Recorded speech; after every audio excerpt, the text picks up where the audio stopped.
They want Rodrigo, and this comes off the back of the news that that Jack Grealish has joined Everton on loan. The medical is due today. He arrives at the Hill Dickinson Stadium alongside Kieran Dewsbury Hall. Everton are trying to build something there, allowing for Grealish to play with a little bit more freedom, you'd suppose. That will be the MO from David Moyes, won't it? Just getting back to his Aston Villa The only thing days. I would say about that is that you wouldn't normally have associated David Moyes with free-flowing attacking wing play. But we haven't seen that wing play in a while. Maybe David Moyes' actual job here is to get the old Jack Grealish back and get him into that World Cup squad. Maybe that's the MO. No, I mean, don't get me wrong. I think it's a good move for all parties. But I do think that David Moyes may have to tactically adjust his side formations, etc., to accommodate Jack Grealish. Because you're going to get the best out of Grealish. It's not going to be a tracking back thing, is it? No. You're going to want him to be on the ball, expressing himself. So, and David Moyes traditionally, I think it's fair to say he's been more of a what we call a pragmatic manager. Yeah. So he's going to have to loosen the chain a little bit and allow Grealish to express himself. If he can do that, then he's still a talented player. He had his issues last season, but we know he's a talented player. And obviously, like you said, Alex, World Cup year, extra motivation there. So it's one of those moves that could be mutually beneficial for all. I personally hope he does well because obviously we want the Premier League to stand out, and players like Jack Grealish will, it can only enhance the Premier League. Yeah, there's a lot going on with Man City. They've got players coming in and out. Just to round a little bit of news up for you. Yes, they want Rodrigo now, and he wants them. The quote is 100 million euros, which works out to be just over 80 mil, I think. So they almost want him to come in and replace Jack Grealish. Just on the Rodrigo one, what would the kind of phone call be from Pep to Rodrigo in terms of what kind of role he needs him to play in this Man City team? Because we understand he wants to move. Take players on, but I would have thought that the question from Rodrigo camp will be, how much minutes am I going to get? Because don't forget, that's what did for him at Real Madrid, wasn't it? So he will be wanting assurances or close to it. Well, who's in front of him? If Rodrigo comes to Man City, pretty sure he starts. Yeah, I would have thought so. Instantly. Yeah, but I'm pretty sure that will be part of the conversation because he's not going to want to come to City and warm the bench. Especially World Cup year, Brazilian international, not played for a while, consistently for Real Madrid. Very talented player. The last thing he's going to want to do is come here and warm the bench. So I'm pretty sure that would have been uppermost in those conversations. But listen, we wanted him at Arsenal. Who wouldn't? Talented player. Liverpool very linked good player with him as well. Was you guys after him as well? Yeah, or interested? definitely linked. Yeah. Yeah. So we know what he can do. Can he do it in the Premier League? Yeah. And again, a player of that ilk needs to be playing games to guarantee his place at the World Cup next year. Yeah, I mean, he didn't play any of the Club World Cup. The last time we saw him in action would have been May. Yeah. So this is a good few months on. It was pretty apparent from the minute Alonso rocked up there. I could see. I think he did get some minutes, didn't he, in the initial group stage games? Maybe. I think he started the first game. Yeah. Got maybe 60 odd minutes. I remember he played when Trent had his debut. I think we did that game. Yeah, we did that game. But I remember it didn't take long for people to start thinking, look, when a manager comes into a club, you can kind of see what he's about in terms of how he plays players, how many minutes they get, and stuff like that. And it soon became apparent to me anyway that Rodrigo, for whatever reason, I don't know, wasn't quite his cup of tea. So it doesn't surprise me that he's moving on. There was a lot of conjecture about whether he would come to the Premier League. A lot of people thought he might want to stay in Spain. But I think Man City even, get him. That's a coup for them. Which position does he come in and start in? Because he's played on both sides for Real Madrid. Obviously, Vinicius plays normally outside on the left, and he has to do most of his work on the right. But he does like to play on the left as well and cutting in. And that's the position that Grealish would normally occupy. Yeah, but I mean, Grealish wasn't even starting many games last season. No. But who would the front three be now in your mind if they do pull in Rodrigo? Bearing in mind they've got Marmoush, they've got Cherki, still got Doku. Obviously Foden has played a lot of games out there on the right as well, and the left. Foden has indicated that he likes to play through the middle, doesn't he? Yeah, 10 and stuff. Well, he's got Cherki and Marmoush to deal with in that position, but that is a stacked attack. And if they get Rodrigo in as well, I mean, it almost replaces a need for them, but it also takes away takes away a player's availability from rival fans as well.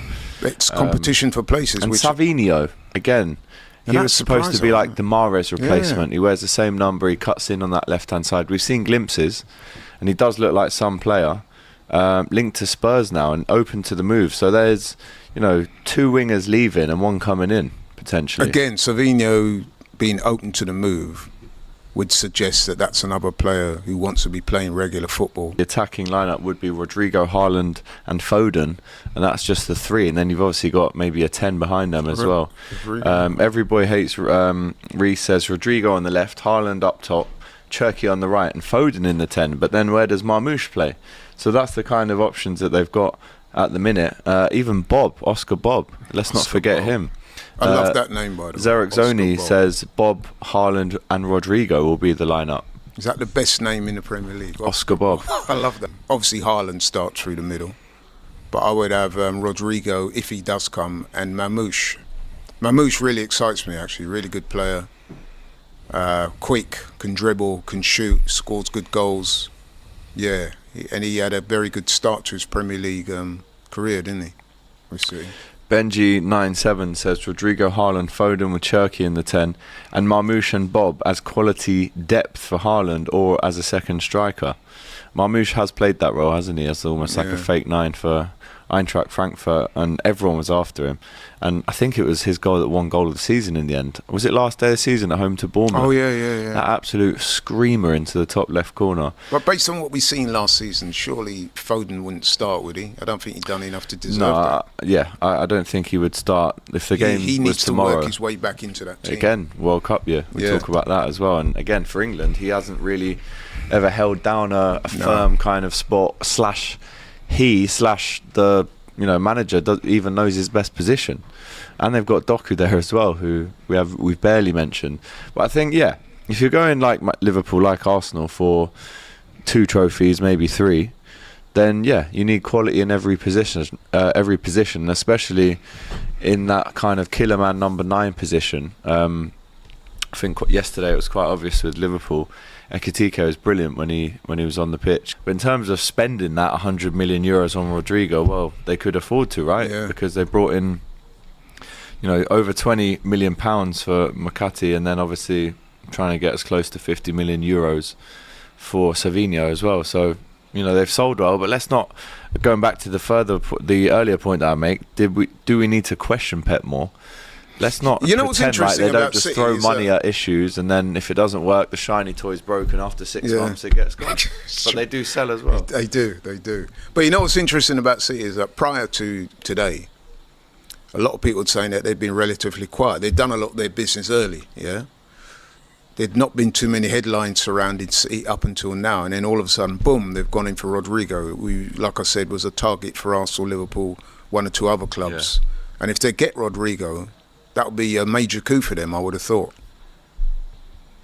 Definitely. Yeah.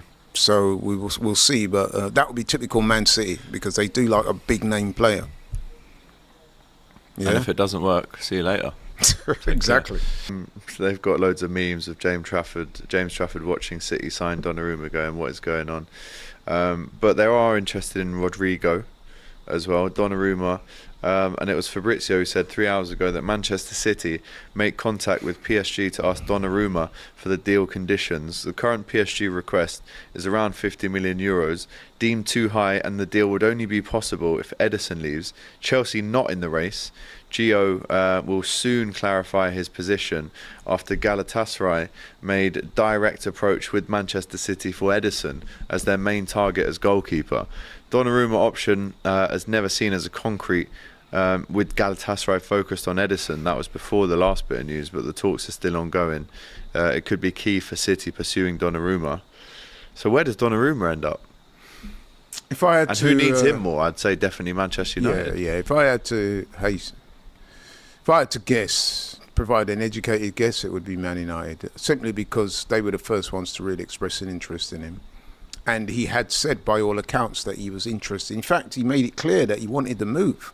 Donnarumma's been left out of that Super Cup squad. Yeah, I'd heard of that. The Italian feels it's unfair. He's got a year left on his contract. PSG looking to offload him as a high earner at the club. We know Manchester United are still interested, but I think when you get left out the squad there, that shows to me that, yeah, they definitely want me out here, don't they? I'm not even in the squad to try and win a trophy that I helped us win, the Champions League, and I won't get the opportunity to play in the Super Cup. That shows me that are they doing that because they don't want already. him to get injured? So No, yeah, I mean that as well. But that tells me that they're already looking past him, and they've got a no-nonsense manager, Luis Enrique. You've seen in the past where he doesn't suffer fools, right? So if he feels that the speculation and all the talk around that might distract the player from his full focus on the game, then he's taken that decision. Look, we already need to be moving on. So that's what I read into that he's already played his last game for PSG.